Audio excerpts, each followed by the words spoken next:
नमस्कार साथियों, PCI live पर आपका स्वागत है।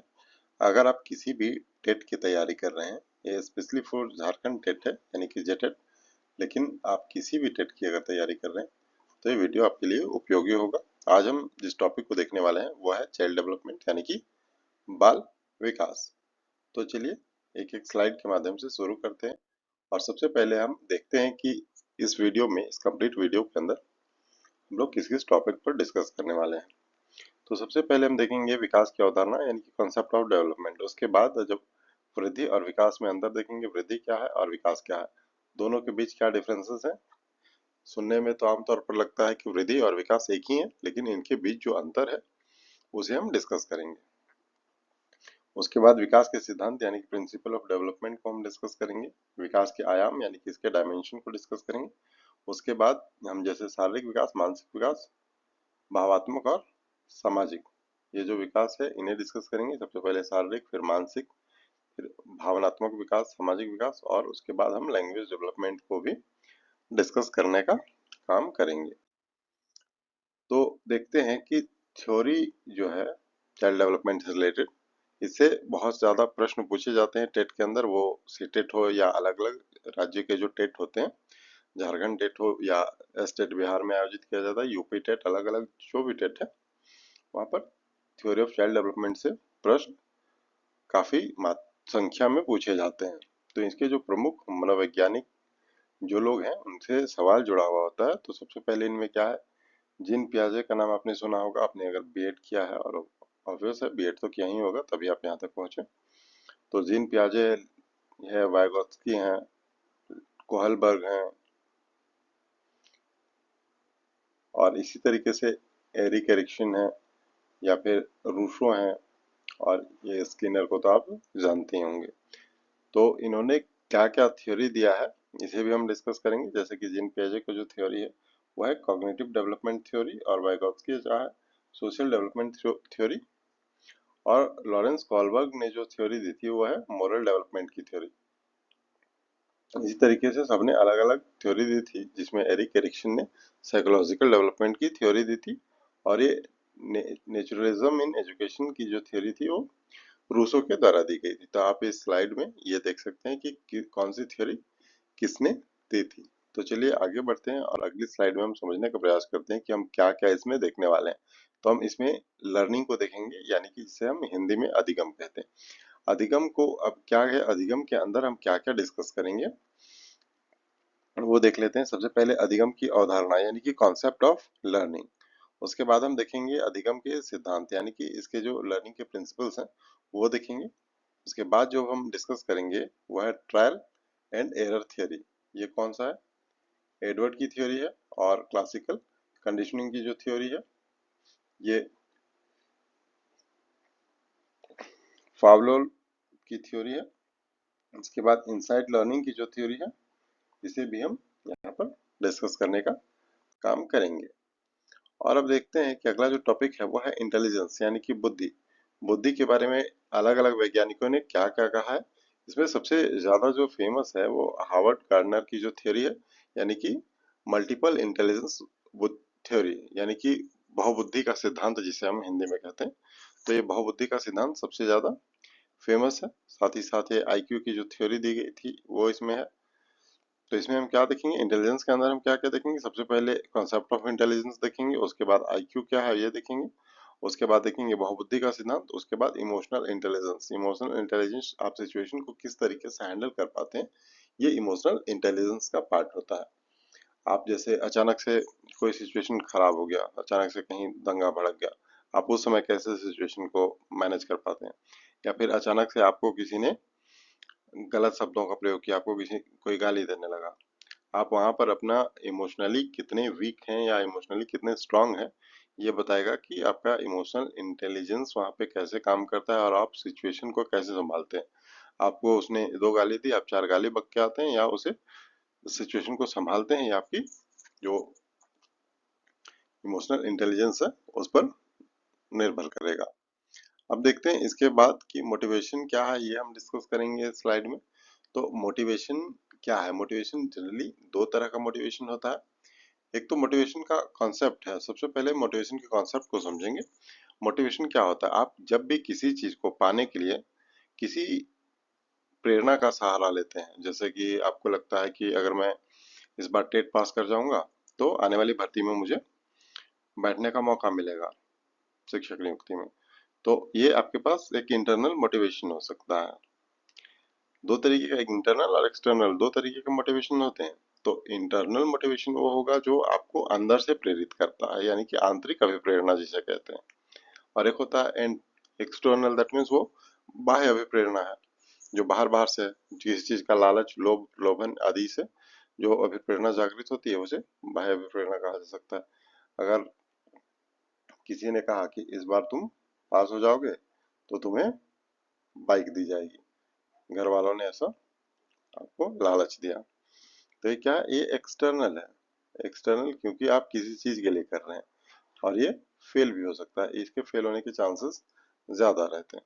लेकिन यहीं पे अब आपके पास खुद के पास प्रेरणा है कि मुझे पास करना है और मुझे लेनी है नौकरी, क्योंकि मेरे पास है बेरोजगारी समस्या बहुत अधिक।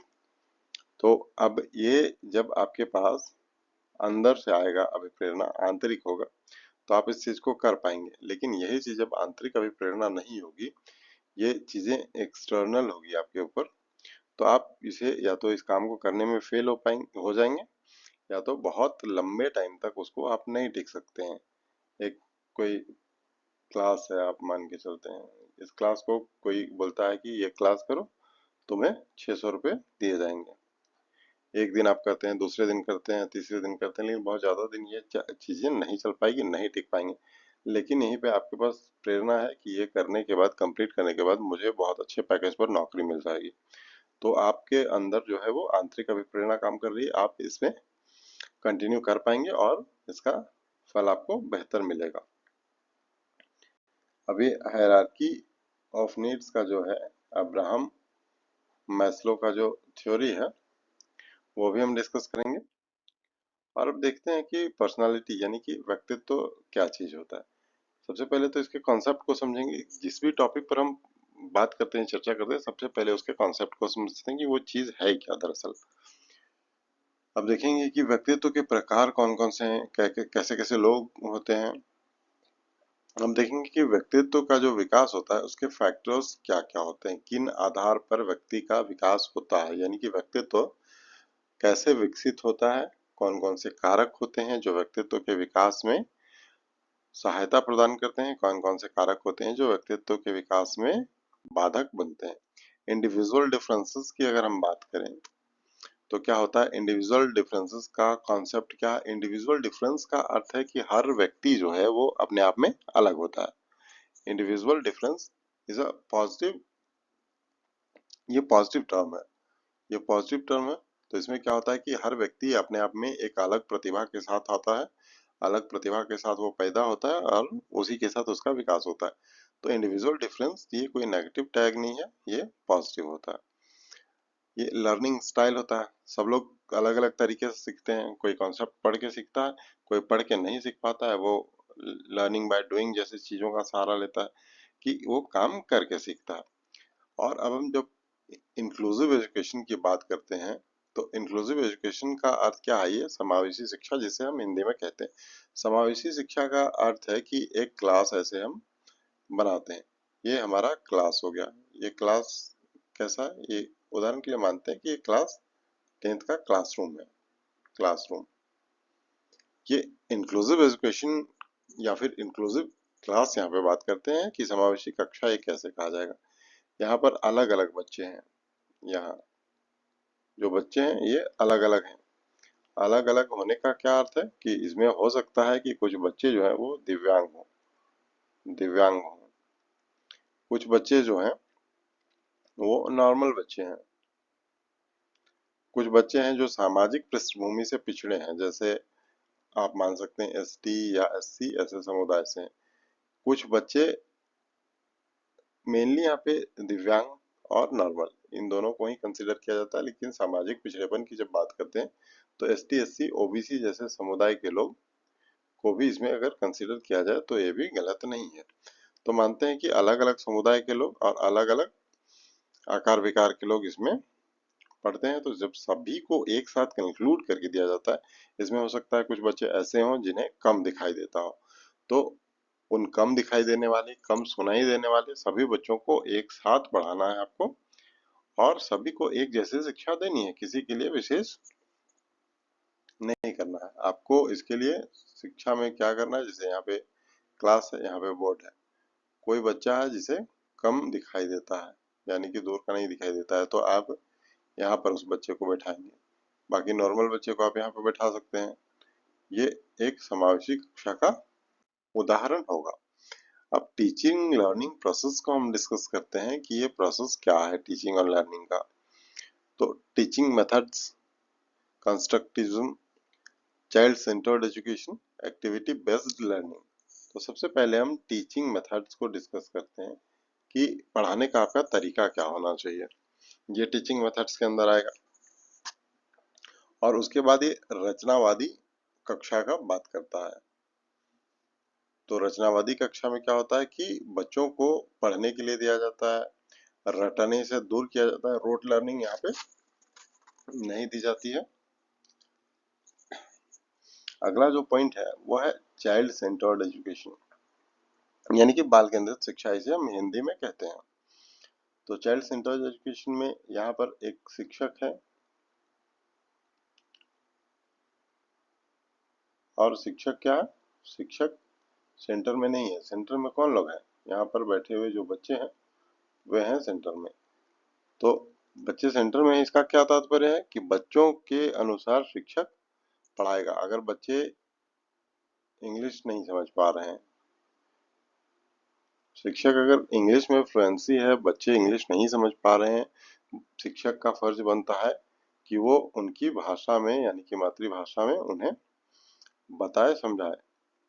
तो ये होगा शिक्षक का काम, और इसे हम क्या कहेंगे, चाइल्ड सेंटर्ड एजुकेशन, यानी कि बाल केंद्रित शिक्षा। बच्चों को उन्हीं की भाषा में, उन्हीं की समझ के अनुरूप आपको पढ़ाने की आवश्यकता है, और यही काम आपको करना होगा। अब जो आखिरी बात है इसमें, इस स्लाइड के अंदर, वो है एक्टिविटी बेस्ड लर्निंग, यानी कि आप बच्चों को आप गिनती सिखा रहे हैं। तो यहाँ पर जैसे आपने पत्थर रख दिया, 1 2 3 4, ये एक्टिविटी से सिखा रहे हैं कि ये 4 पत्थर हैं, जबकि आपने उंगली से सिखाया, वो भी एक्टिविटी बेस्ड है।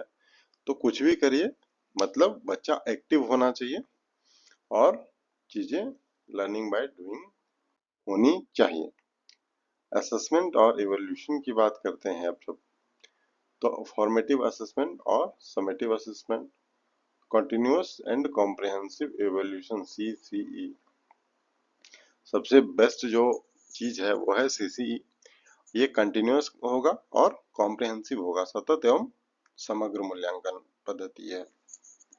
कंटिन्यू किया जाएगा बीच बीच में, जैसे कि जो टेस्ट लिए जाते हैं कक्षाओं में, जैसे ये मंथली टेस्ट हो सकता है, वीकली टेस्ट हो सकता है, ये इसी का उदाहरण है। मंथली हो सकता है, वीकली हो सकता है, या फिर जैसे भी आप फ्रीक्वेंसी उसकी जो भी हो, डेली, वीकली, मंथली जो भी रखें, या 3 मंथ का, 15 डेज का, 45 डेज का, जैसे आप रख सकते हैं, लेकिन ये चीज वहीं पे जाती है। जो टेट की एग्जाम आप तैयारी कर रहे हैं, जिसके लिए प्रिपेयर कर रहे हैं, इसमें किस किस टॉपिक से क्वेश्चंस ज्यादा आते हैं, इसे हम डिस्कस करेंगे, और इन टॉपिक्स को आप अच्छे से तैयार कर जाएंगे। जिन पियाजे का जो थ्योरी है, उससे वाइगोत्स्की के सिद्धांत आपको यहाँ पर अच्छे खासे क्वेश्चंस देखने को मिलेंगे। ये आपको सीटेट के अंदर भी देखने को मिलेंगे, और किसी भी जो स्टेट का जो टेट है उसके अंदर भी आपको बहुत ही मिलेंगे। तो वाइगोत्स्की को आप बहुत अच्छे से पढ़कर दिए। कोहलबर्ग भी जरूरी है, इसका जो मोरल डेवलपमेंट थ्योरी है ये बहुत महत्वपूर्ण है। इंटेलिजेंस, इसका जो टाइप है ये आप पढ़ेंगे, टाइप, और साथ ही साथ इंटेलिजेंस के डेफिनेशन को, कंसेप्ट ऑफ इंटेलिजेंस को आप अच्छे से करेंगे।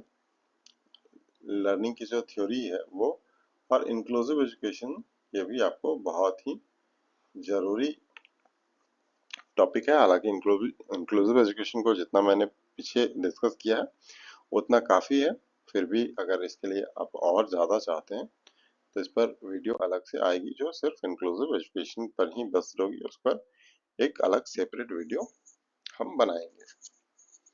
अब चलिए देखते हैं कि विकास का अर्थ क्या है। हमने चीजें देखी, अब डिटेल में इसे गहन अध्ययन के साथ बढ़ते हैं और एक एक पॉइंट को हम डिस्कस करेंगे इस वीडियो के अंदर। तो चलिए शुरू करते हैं। सबसे पहले देखते हैं मीनिंग ऑफ डेवलपमेंट, यानी कि विकास का अर्थ क्या होता है। विकास का अर्थ है बच्चे में समय के साथ होने वाले शारीरिक, मानसिक, भावनात्मक और सामाजिक परिवर्तनों की निरंतर प्रक्रिया।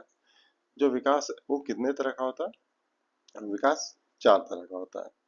ये शारीरिक, मानसिक, भावात्मक और सामाजिक। ये फिजिकल हो गया, ये कॉग्निटिव हो गया, और ये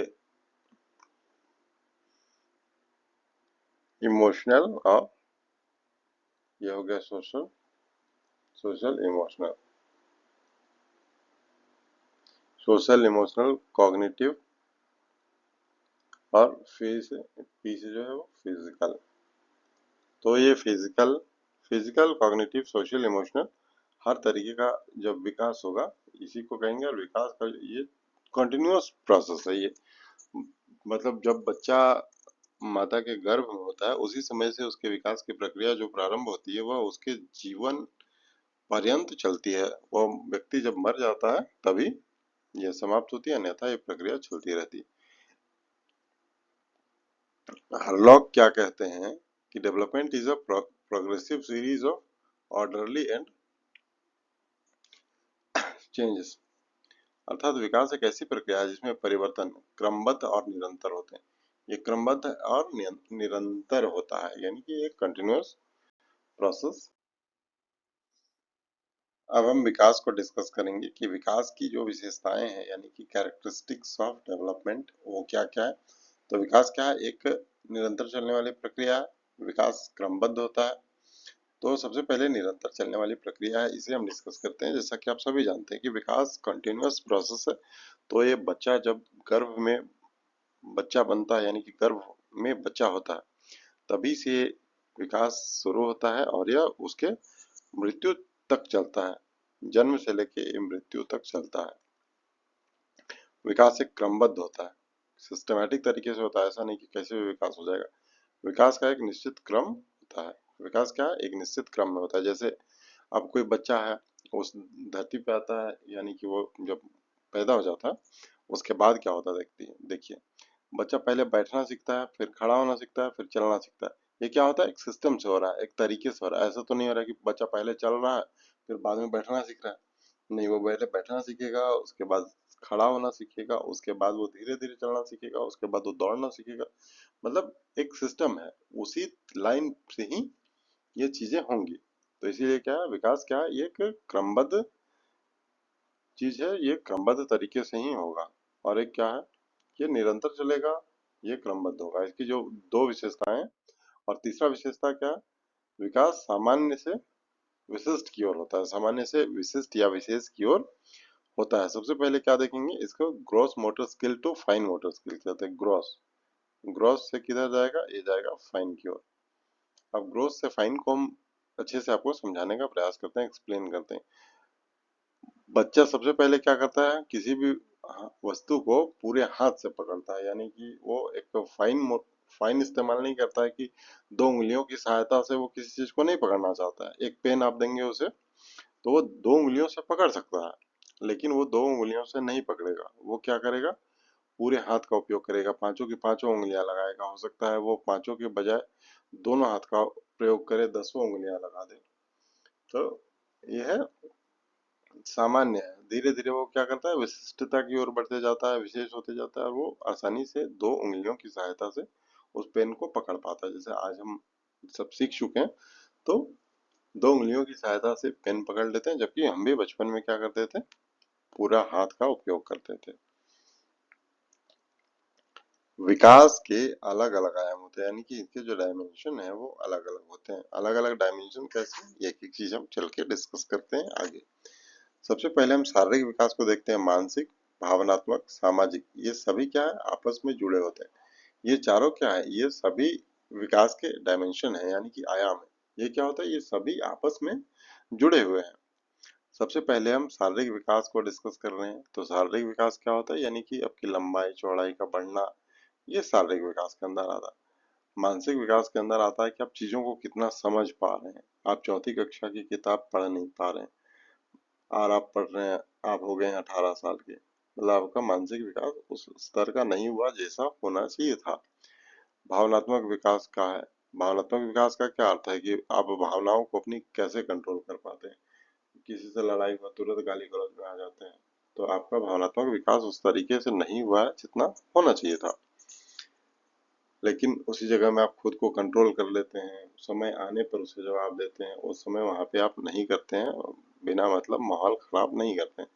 तो आप बहुत हद तक अपनी भावनाओं को कंट्रोल में कर पा रहे हैं, यानी कि आप भावनात्मक रूप से स्ट्रांग हो चुके हैं और समझदारी आप पर आ चुकी है। सामाजिक विकास से तात्पर्य है कि आप समाज में कितने घुलते मिलते हैं, लोगों के मध्य आना जाना, उनके साथ रहना, उठना बैठना, ये सब आप अगर सीख पा रहे हैं, सीख गए हैं, तो ये सामाजिक विकास का उदाहरण है। और आप ये मान सकते हैं कि आपने सामाजिकता से कुछ समाज से ग्रहण किया है और समाज को देने के लिए आप तैयार हैं, तो ये सामाजिक विकास होगा। जो ये सभी हैं, ये आपस में जुड़े हुए हैं।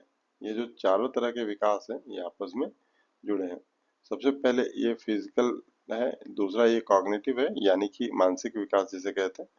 तीसरा तीसरा है आपको इमोशनल, और चौथा सोशल। ये सभी जो है वो आपस में जुड़े हुए हैं। ऐसा नहीं है कि एक डेवलपमेंट रुक जाएगा तो दूसरा ज्यादा बेहतर होगा। सभी जरूरी है। शारीरिक विकास होगा तभी आप समाज के लिए काम आएंगे, समाज के लिए काम आएंगे। मानसिक विकास, आपका शरीर सही रहेगा तो मानसिक विकास में सहायता मिलेगी। साथ ही आप समाज से इंटरेक्शन करेंगे और तभी आपका इमोशनल डेवलपमेंट भी होगा। यानी कि सारे के सारे जो हैं वो एक दूसरे के साथ लिंक्ड हैं। अब पांचवा जो है वो है बच्चे का विकास अलग होता है। किस बच्चे का, प्रत्येक बच्चे का, जितने भी बच्चे हैं सबका विकास अलग होगा। विकास का अलग होने से मतलब है कि उनका रेट ऑफ डेवलपमेंट है वो डिफरेंट होगा। कोई बच्चा आप देखेंगे कि 7 महीने में वो अगर खड़ा हो पा रहा है, चल रहा है। दूसरा बच्चा जरूरी नहीं है कि वो उतने दिन में वो भी चलेगा। हो सकता है वो 9 महीने, 10 महीने, 11 महीने, 12 महीने ऐसा लग जाए। तो इसी के लिए कहा जाता है कि हर बच्चे का जो गति है, यानी कि रेट ऑफ डेवलपमेंट जो है वो अलग अलग होता है। जरूरी नहीं है कि एक 10 साल का बच्चा, 10 साल का बच्चा ये 10वीं कक्षा का किताब पढ़ता हो, और एक 15 साल मान लेते हैं, 15 साल का बच्चा ये नहीं कर पाता हो। तो विकास अलग अलग सबका होता है, अलग अलग रेट से होता है। अब चीजों को हम देखते हैं कि हमने वृद्धि को डिस्कस किया, विकास को डिस्कस किया। वृद्धि क्या है, वृद्धि है उसका डेवलपमेंट, यानी कि डेवलपमेंट नहीं, यानी कि ग्रोथ। वृद्धि यानी कि ग्रोथ, और विकास को जिसे हम डेवलपमेंट कहते हैं। वृद्धि का मतलब है कि लंबाई चौड़ाई का बढ़ जाना, ये वृद्धि हो गया। विकास का अर्थ है कि मानसिक भी थोड़ा तरक्की हो, दिमाग का विकास हो, समझदार बने इंसान, ये हो जाएगा विकास। अब दोनों को देखते हैं कि दोनों में अंतर। उदाहरण के लिए हाइट बढ़ना, यानी कि लंबाई बढ़ी आदमी का, क्या हो गया, वृद्धि हो गया, विकास नहीं हुआ। सोचने का क्षमता बढ़ गया तो क्या हुआ, विकास हुआ। इंसान सोचने लग रहा है तो क्या हो रहा है उसके साथ, वो हो रहा है उसका विकास। लेकिन सिर्फ लंबाई बढ़ रहा है, चौड़ाई बढ़ रहा है तो क्या हो रहा है, ये उदाहरण है वृद्धि का। और विकास का उदाहरण तब माना जाएगा जब चीजें कॉग्निटिव हो, यानी कि सोचने समझने की शक्ति बढ़े। इसके माध्यम से हम समझने का प्रयास करते हैं कि वृद्धि और विकास दोनों क्या क्या है। वृद्धि में क्या होता है, शारीरिक परिवर्तन होता है, यानी कि फिजिकल चेंज केवल होता है कि 3 फीट से 4 फीट, 4 फीट से 5 फीट, ये हो गया शारीरिक परिवर्तन, वृद्धि। अब इसी में विकास में क्या होगा, संपूर्ण परिवर्तन होगा। विकास में आप 4 फीट से 5 फीट भी हुए हैं, आपको 5वीं कक्षा की गणित नहीं आती थी, आज आप 10वीं कक्षा की गणित बना पा रहे हैं। ये दोनों विकास और वृद्धि दोनों है आपके लिए, यानी कि कंप्लीट डेवलपमेंट। और वृद्धि जो है ये ग्रोथ, इसको आप माप सकते हैं, जैसे इतना दूर हुआ तो आप मान सकते हैं कि ये 3 फीट है, हाइट बढ़ा, हाइट बढ़ा, इसे आप मेजर करके बता सकते हैं कि 3 फीट हाइट बढ़ा। लेकिन विकास हुआ है तो 3 फीट विकास हुआ है आप नहीं कह सकते हैं, या 3.5 किलो विकास हुआ है ऐसा भी नहीं कह सकते। तो विकास क्या है, ये मात्रात्मक है, और विकास जो है ये गुणात्मक है, और वृद्धि जो है ये मात्रात्मक है। विकास में आप कह सकते हैं कि राम अब 10वीं कक्षा की गणित बना लेता है, लेकिन वृद्धि में आप क्या कहेंगे कि राम अब 3.5 फीट से 4 फीट का हो चुका है, यानी कि आप उसको माप सकते हैं।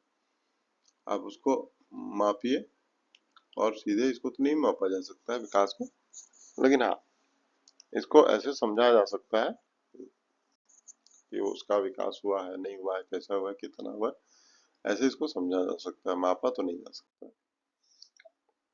अब विकास को प्रभावित करने वाले जो कारक हैं, यानी कि इसके जो फैक्टर हैं जो इसे प्रभावित करते हैं, उसके बारे में हम डिस्कस करते हैं स्लाइड में।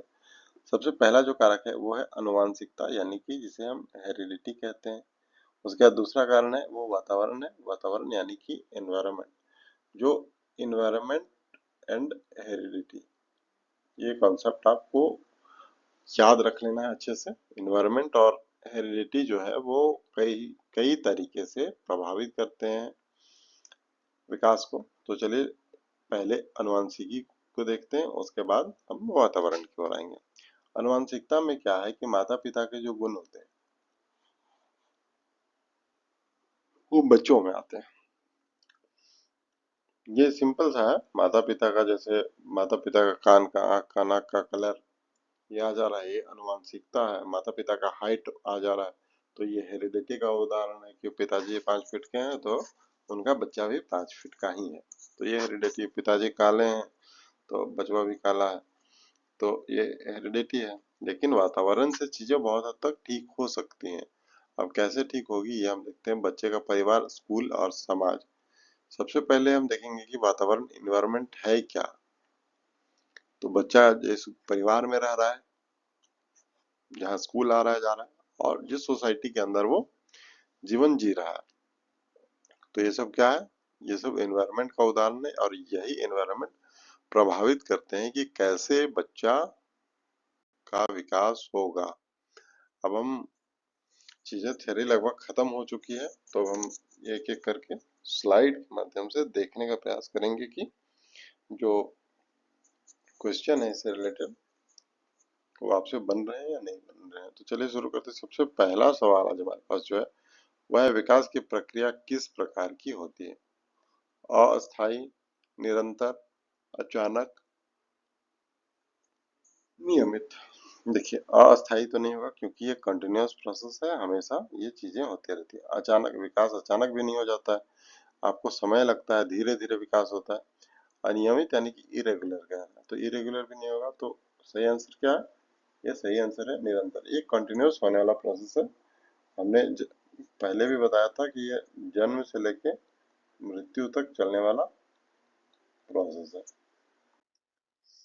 अब दूसरा जो सवाल है वह, development is a progressive series of orderly changed. यह परिभाषा किसने दिया है? जिन पियाजे ने नहीं दिया है, फ्रेडर ने नहीं दिया है, जॉन जॉन डेवी उसने भी नहीं दिया है, एलिजाबेथ जो है, एलिजाबेथ हरलॉक, इन्होंने क्या कहा था कि development is a progressive series of orderly changes. उसके बाद तीसरा सवाल जो है हमारे पास वो है, विकास किस दिशा में होता है? किस दिशा में होता है, कैसे होता है ये विकास? वैसे ये विशेष से सामान्य में नहीं होगा,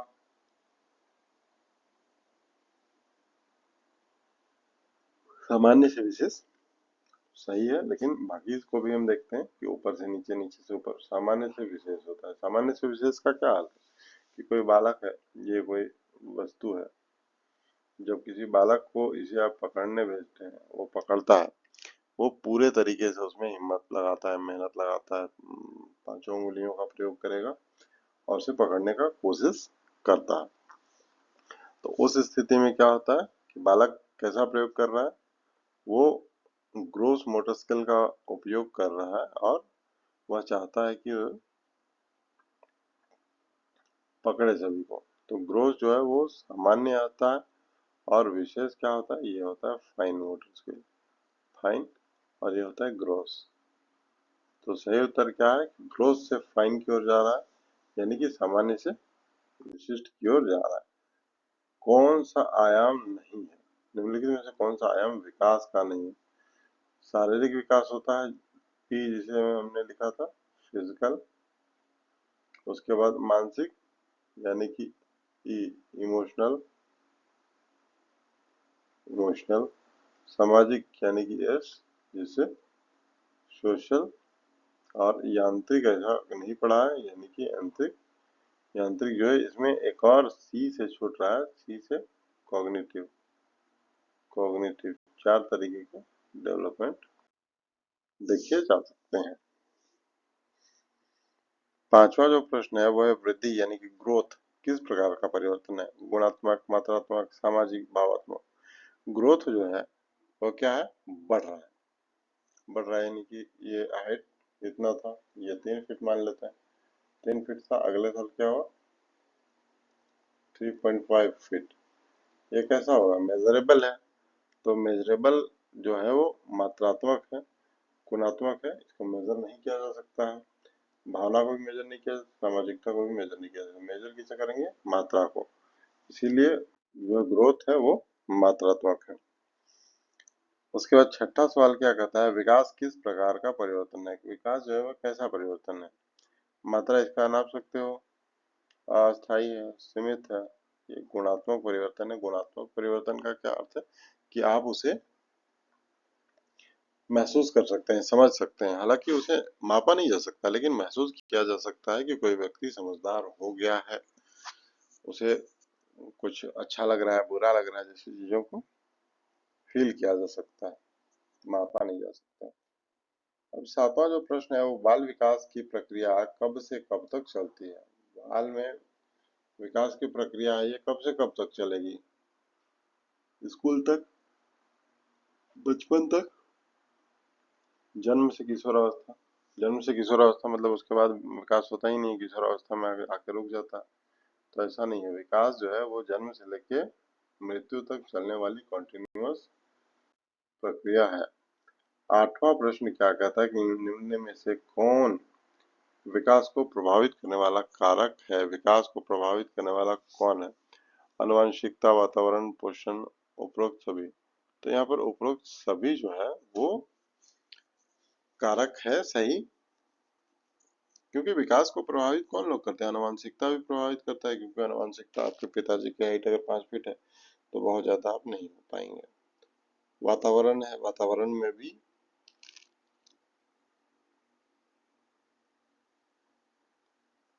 लोग चीजों को क्या कर रहे हैं, नहीं कर रहे हैं, ऐसे समझा जा सकता है वातावरण। और तीसरा जो है वो पोषण, पोषण भी बहुत जरूरी चीज है, यानी कि उपरोक्त सभी जो है वो इसके लिए आंसर हो जाएगा। तो आंसर विल बी उपरोक्त सभी, यानी कि ऑप्शन डी। बच्चा पहले रेंगना और फिर चलना सीखता है, यह सिद्धांत क्या दर्शाता है। विकास की निरंतरता को दर्शाता है, विकास का क्रम दर्शाता है, विकास की गति दिखाता है, विकास का नियंत्रण दिखाता है। ये क्या दिखाता है, विकास का क्रम दिखाता है। रेंगना फिर चलना, यह सिद्धांत क्या कहता है, विकास का क्रम दिखाता है। बच्चा रेंगता है, फिर चलता है, फिर दौड़ता है, तो ये विकास का क्रम दिख रहा है। जो 10वां प्रश्न है वह हाइट और वेट में वृद्धि का उदाहरण है। हाइट और वेट जो होता है वो क्या, किस चीज का उदाहरण है, वृद्धि जो है किसका उदाहरण है, विकास का, वृद्धि का, व्यक्तित्व का, बुद्धि का। हाइट वेट बढ़ रहा है यार, तो बुद्धि से कोई मतलब नहीं है, व्यक्तित्व से कोई मतलब नहीं है। और विकास तो खैर जरूरी नहीं है कि हाइट और वेट बढ़ जाए तो विकास हो जाएगा, ये क्या है, वृद्धि का उदाहरण है। 11वां नंबर क्वेश्चन क्या कहता है कि विकास का कौन सा आयाम यानी कौन सा डायमेंशन सोचने और समझने से संबंधित है? विकास का कौन सा आयाम जो है वो सोचने से संबंधित है? ये शारीरिक विकास है तो शारीरिक विकास तो होगा नहीं। भावनात्मक, भावना केवल बहलाने से नहीं होगा, सामाजिक भी नहीं होगा। यहाँ पर जो मानसिक है ये सोचने समझने, सोचने के लिए क्या है आपको दिमाग की आवश्यकता होगी। मानसिक यानी कि कॉग्निटिव, यानी कि ये कॉग्निटिव जो चीज होगा। अब 12 नंबर क्वेश्चन की ओर चलते हैं हम लोग। विकास की प्रक्रिया में कौन सा तत्व सबसे पहले प्रभाव डालता है? विकास में सबसे पहले कौन प्रभाव डालेगा? सबसे पहले डालेगा आनुवंशिकता। सबसे पहले आनुवंशिकता। आनुवंशिकता से जैसे अगर आप बच पाते हैं या आनुवंशिकी आपका बेहतर है, बेहतर आपके माता पिता रहे हैं तो अच्छी बात है। शिक्षा, समाज, विद्यालय सभी डालते हैं, लेकिन सबसे अधिक बोला गया है तो सबसे अधिक जो है वो आनुवंशिकता को जाएगा। 13वां नंबर प्रश्न जो है वो बाल विकास का अध्ययन किस विषय से संबंधित है? ये जीव विज्ञान में नहीं है, समाज शास्त्र में नहीं है, अर्थशास्त्र में नहीं है, यह क्या है? मनोविज्ञान के अंदर ये चीजें पाई जाती है। 14वां प्रश्न जो है वो क्या कहता है? बच्चा पहले पूरे हाथ से वस्तु पकड़ता है और बाद में अपनी उंगलियों से, ये सिद्धांत क्या कहलाता है? इस सिद्धांत पर हम पहले भी चर्चा कर चुके हैं कि बच्चा जब होता है वो शुरुआत में किसी चीज को पकड़ना चाहता है तो क्या करता है कि पहले तो अपनी दोनों हाथों का उपयोग करता है। दोनों हाथों की आवश्यकता ना होने पर वह एक हाथ का उपयोग करता है, लेकिन एक मामूली पेन को भी वो बच्चा एक दो उंगलियों की सहायता से नहीं उठाता है। वो कैसे उठाता है? वो उठाता है सभी पांचों उंगलियों को उपयोग में करके। ये सामान्य से विशिष्ट की ओर जाने वाला सिद्धांत है। 15 नंबर क्वेश्चन क्या कहता है? निम्न में से कौन विकास का सामाजिक आयाम नहीं है? सामाजिक आयाम कौन सा नहीं है? सामाजिक आयाम कौन सा है? बोलना, दोस्त बनाना, वजन बढ़ाना, लंबाई बढ़ाना। दोस्त बनाना जो है वो सामाजिक आयाम है। 16 नंबर क्या कहता है कि भावनात्मक विकास का संबंध किससे है? यानी कि रिलेशन ऑफ इमोशनल डेवलपमेंट किसके साथ है? शारीरिक संरचना से नहीं होगा, ऊंचाई से नहीं है, वजन से नहीं है, ये किसके साथ है? भावनाओं के साथ इसका कनेक्शन है। क्वेश्चन नंबर 17 क्या कहता है कि विकास के सिद्धांत का उपयोग करके किसके लिए सबसे अधिक महत्वपूर्ण, किसके लिए सबसे ज्यादा महत्वपूर्ण है विकास का सिद्धांत? विकास का सिद्धांत डॉक्टर के लिए महत्वपूर्ण नहीं है, इंजीनियर के लिए नहीं है, व्यापारी के लिए नहीं है। ये सबसे ज्यादा महत्वपूर्ण जो है वो शिक्षक के लिए ही है। अब 18वां क्वेश्चन की ओर बढ़ते हैं। निम्न में से कौन विकास का आयाम है? विकास का आयाम कौन कौन सा है? आर्थिक विकास, राजनीतिक विकास, औद्योगिक विकास, और एक क्या है? एक ये है भाषा विकास, जो सबसे ज्यादा जरूरी और ये सबसे ज्यादा समझने के लिए आवश्यक है। इसे आप स्टार मार्क लगा लेंगे ये क्वेश्चंस। 19वां क्वेश्चन क्या कहता है? विकास की गति किसमें अलग अलग होती है? किसमें अलग अलग होती है? सभी बच्चों के समान, सभी बच्चों में अलग, केवल लड़कों में, केवल लड़कियों में। लड़का लड़की का बात ही नहीं है। सभी बच्चों में समान का भी बात नहीं है। क्या करेंगे? सभी बच्चे जो है वो अलग अलग तरीके से डेवलपमेंट करते हैं, अलग अलग तरीके से उनका विकास होता है। तो विकास की जो गति है वो किसमें सर्वाधिक है? यदि प्रश्न आता है तो वो है कि बालकों में। और कभी जैसे डेवलपमेंट की बात हुई तो सभी बच्चे जो है वो अलग अलग तरीके से डेवलप करते हैं, सभी एक जैसे डेवलपमेंट नहीं प्राप्त करते, चाहे वे एक ही परिवार के हों या फिर अलग अलग परिवार या और पृष्ठभूमि से आते हों। इसमें हमने इंक्लूसिव एजुकेशन को पूरे तरीके से डिस्कस किया है, साथ ही साथ जो और भी चीज़ें थी उन्हें भी हमने समझने का प्रयास किया है। तो आज के वीडियो में एक सवाल लास्ट का बचा होगा, उस सवाल को भी हम डिस्कस करेंगे इसके बाद। लेकिन इसमें जो बेसिक चीज़ें निकल कर आ रही थी उन सभी चीज़ों को आपको एक बार पढ़ लेना है, रिवाइज कर लेना है, ताकि वो फ्यूचर में आपको काम आए। और झारखंड टेट बहुत जल्द आपको नोटिफिकेशन देखने को मिलेंगे, ऐसा लोग कह रहे हैं। तो शायद दिखे या ना दिखे, लेकिन अगर दिख जाएगा तो शायद इतना जल्दी टाइम नहीं हो पाएगा, इसलिए आप पहले से उसके लिए प्रिपेयर रहिए, ताकि नोटिफिकेशन आ भी जाए तो नो इशू, और नहीं आया फिर तो नहीं आना है, जैसा आप देख रहे हैं हमारे यहाँ स्थितियाँ जैसी बनी हुई। तो अंतिम सवाल की ओर बढ़ते हैं। बाल विकास का मुख्य उद्देश्य क्या है? सबसे पहले हम देखते हैं इसका जो मेन ऑब्जेक्टिव है, उसे देखने का बात करते हैं। तो क्या है बाल विकास का जो ऑब्जेक्टिव है वो क्या है? केवल शारीरिक विकास, केवल मानसिक विकास, संपूर्ण व्यक्तित्व का विकास, केवल सामाजिक विकास। देखो केवल केवल तो नहीं होगा, केवल केवल वाला काट दो, बचता क्या है? संपूर्ण व्यक्तित्व का विकास। तो क्या करेंगे, जो पूरा कंप्लीट व्यक्तित्व है, पूरा पर्सनालिटी है, उसी के डेवलपमेंट की बात यहाँ पर की जा रही है। तो आज तक हमने इतना किया, और लगभग 20 क्वेश्चंस को हमने इसे सॉल्व करने का प्रयास किया है और सॉल्व किया भी है। तो आज के लिए इतना ही। अगर आप टेट की तैयारी कर रहे हैं या कोई भी कॉम्पिटिटिव एग्जामिनेशन की तैयारी कर रहे हैं तो इस चैनल को जरूर सब्सक्राइब कर लीजिए, ताकि आपको निरंतर अपडेट्स मिलती रहे। तो आज के लिए इतना ही। हमारा चैनल है पीसीआई लाइव, आप इसे चैनल को सब्सक्राइब कर सकते हैं, और अगर नहीं चाहते हैं तो कोई आवश्यकता नहीं है, लेकिन अगर आप चाहें तो इसे सब्सक्राइब कर सकते हैं। मिलते हैं किसी दूसरे टॉपिक के साथ। धन्यवाद। आज के लिए इतना ही।